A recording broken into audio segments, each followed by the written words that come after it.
Excellencies, ladies and gentlemen, the transatlantic slave trade is an indelible stain on the conscience of humanity. For more than 4 centuries, enslaved Africans were kidnapped and trafficked, dehumanized, abused, and exploited. The depths and scale of the cruelty, inhumanity, and depravity of this practice is incomprehensible. So too is the suffering, fear, pain, and misery endured by those millions of people exploited for profit.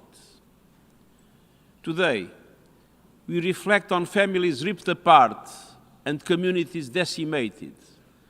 We remember the women, children, and men forced to work in agonizing conditions, savagely punished and deprived of their dignity and human rights. And we take strength in their resistance and demands for justice. From revolution in Haiti to the Underground Railroad in the United States, the countless individual acts of courage and defiance. I deeply regret that several countries, including my own, were engaged in this immoral trade. A trade driven by greed and built on lies, particularly the lie of white supremacy. A trade enabled by insurers, bankers, shipping companies, legal systems, and more. That saw individuals, institutions, and corporations amass unimaginable wealth on the back of human suffering. When slavery was officially abolished, it was not the enslaved who were compensated, but the enslavers, receiving reparations equivalent to billions of dollars in today's money. In an even crueler twist, some slaves were forced to pay compensation. Haiti had to fund payouts to those who had profited from his suffering, all in the name of securing its independence.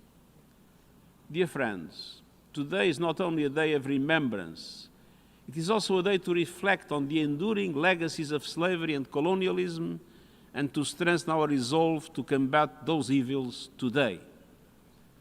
The obscene profits derived from chattel slavery and the racist ideologies that underpin the trade are still with us.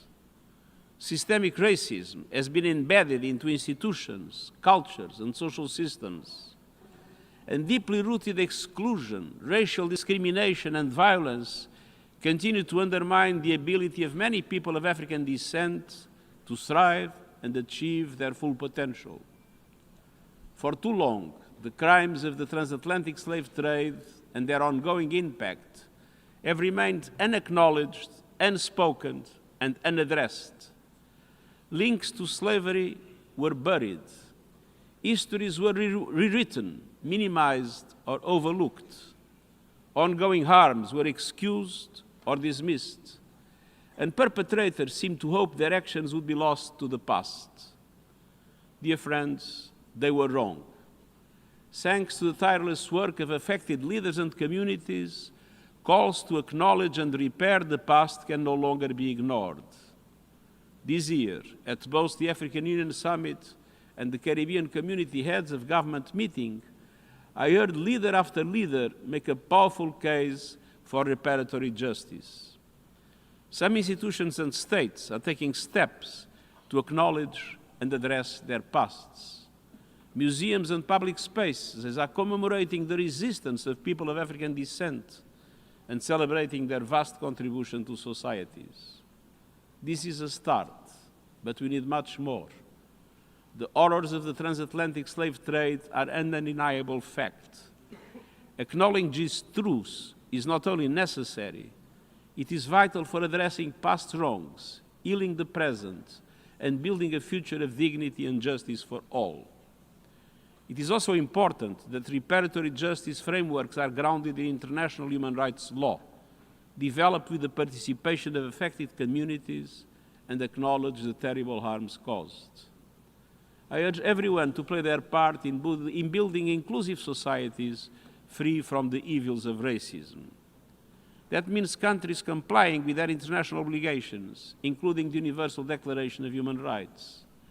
implementing the International Convention on the Elimination of All Forms of Racial Discrimination, and becoming parties to the Convention if they are not already.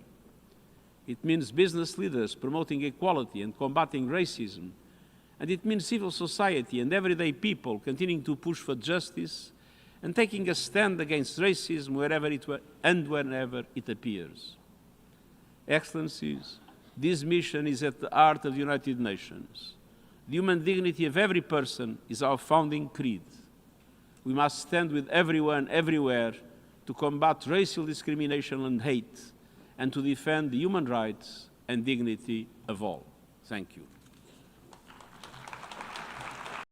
Across the globe, racial discrimination, hate speech, and systemic injustice continue to divide nations and crush generations. But on the African continent, a new voice is rising, bold, fearless, and unapologetically African. That voice belongs to Captain Ibrahim Traoré, the revolutionary leader of Burkina Faso. And just days ago, the United Nations, yes, the global body that has long watched Africa from afar, finally echoed a message Traoré has been shouting from the rooftops. Enough is enough. The UN Secretary-General stood before world leaders and urged the international community to combat racial discrimination and hate in all its forms. But this wasn't just a global call. It was a direct alignment with what Ibrahim Traoré has been doing on African soil, kicking out imperialist forces, building African-centered institutions, and demanding respect for the dignity of Black people worldwide. Here at Afrique Vibe News, we reconnecting the dots for you, from New York to Ouagadougou, showing how Africa's resistance is finally being heard on the world stage. This isn't just news, it's history in the making. And guess what? The world is finally starting to listen. Just recently, United Nations Secretary-General Antonio Guterres made a powerful appeal to world leaders. He urged them to stand firm against rising racial hatred, discrimination, and xenophobia that continues to plague humanity. He called racism a deep-rooted evil, not just in words but in the systems, structures, and ideologies that still govern global politics. While this message isn't new, what is new is the context in which it is being received. Because at this moment, Africa is no longer waiting for change, it's demanding it. And at the center of this revolution is Ibrahim Traoré. Traoré, the African leader the world can't ignore. Since coming to power in Burkina Faso, Captain Ibrahim Traoré has made one thing clear. Africa is not a pawn in global politics. Whether it's by expelling foreign troops, cutting off dependency on colonial powers, or nationalizing African resources for African people, Traoré has become the face of a new African resistance. He speaks truth to power, not just for Burkina Faso, but for every African nation that has suffered under centuries of racism, imperialism, and economic strangulation. Now, with the UN finally addressing global hate and racism, it feels like the world is starting to echo the exact message Traoré has been preaching. Combating racism isn't just a moral fight, it's political. Here at Afrique Vibe News, we've reported how racism isn't just about hurtful words. It's about unfair trade deals. It's about peacekeeping missions that never bring peace. It's about foreign corporations exploiting African minerals while the people remain in poverty. Ibrahim Traoré has recognized this and responded with action, rejecting aid that comes with strings, exposing global hypocrisy, and calling for a new African order free from racist exploitation. The UN Secretary-General's words now seem like a global admission that the world knows it has wronged Africa, and that leaders like Traoré were right to stand up. Racism and neo-colonialism are two sides of the same coin. Traoré understands this better than anyone. When he told Western powers to leave Burkina Faso, it wasn't just a political decision. It was a cultural revolution. It was an act of dignity. He reminded the world that Africans have their own systems, their own wisdom, and their own path forward. In speeches that go viral across Africa, Traoré doesn't mince words. He speaks of Africa as a continent that has been robbed, belittled, and ignored for far too long. And now, it's time to rise. Now imagine that. A world leader in Africa calling out racism at its root, and the UN finally echoing that call. History is catching up. But Ibrahim Traoré isn't just about fiery speeches. He's backing his words with bold action. He's launched national education reform rooted in African identity. He's supporting local industries to end dependency on racist global supply chains. He's giving power to African farmers, miners, teachers, and engineers, all historically devalued by global systems. While some world leaders give lip service to racial justice, Traoré is building justice brick by brick. Afrique Vibe News has followed his journey closely, from building free housing for displaced citizens to launching Africa's first military bloc independent of Western influence. Now, global organizations are taking notice. Youth voices, we are Traoré's generation. Afrique Vibe News has spoken to young Africans in Burkina Faso and across the Sahel. One common thread in every interview: hope. They say, we are no longer begging. We are building. From the classrooms of Ouagadougou to the farmlands of Kédougou, young people are quoting Traoré in their conversations. His leadership is inspiring a new Pan-African mindset, one that refuses to be defined by foreign narratives or held back by racist structures. It's no wonder that when the UN talks about the need to combat hate and discrimination, young Africans point to Traoré and say, we've already started. Global reactions, mixed feelings, but clear shifts. Some Western analysts are uncomfortable with Traoré's unapologetic style. They say he's too aggressive or too radical. But we at Afrique Vibe News ask, too radical for whom? If standing up against centuries of racism is radical, then perhaps the world needs more radicals. The UN's recent statement shows that, slowly but surely, even the most powerful global bodies are being forced to confront the uncomfortable truth. Africa's fight for justice isn't extremist. It's essential. What this means for Africa's future. The implications of the UN's alignment with Traoré's values are massive. It could pave the way for African nations to demand reparations and real reform. It might lead to stronger legal frameworks to protect African migrants abroad. And it sends a message to leaders across the continent. You don't have to bow to global pressure to do what's right for your people. Afrique Vibe News believes this could be the beginning of a global reset, one where African values are no longer silenced but celebrated. Traoré's path is not without risk.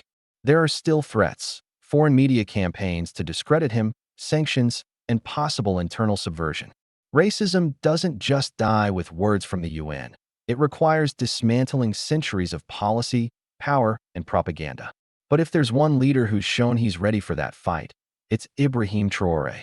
And if there's one platform that will keep reporting it without fear, it's Afrique Vibe News. So, when the United Nations finally speaks about racial justice, don't forget, Africa was already speaking. Ibrahim Traoré was already acting. And here at Afrique Vibe News, we were already telling the story. We urge every African youth, every diaspora voice, and every ally across the world. Keep your eyes on Burkina Faso. Keep your ears open to the revolutionary echoes of the Sahel. And above all, stand tall, because Africa is not just rising. Africa is reclaiming its power. Don't forget to like, subscribe, and share this video. This is Afrique Vibe News, where the truth about Africa lives, breathes, and leads.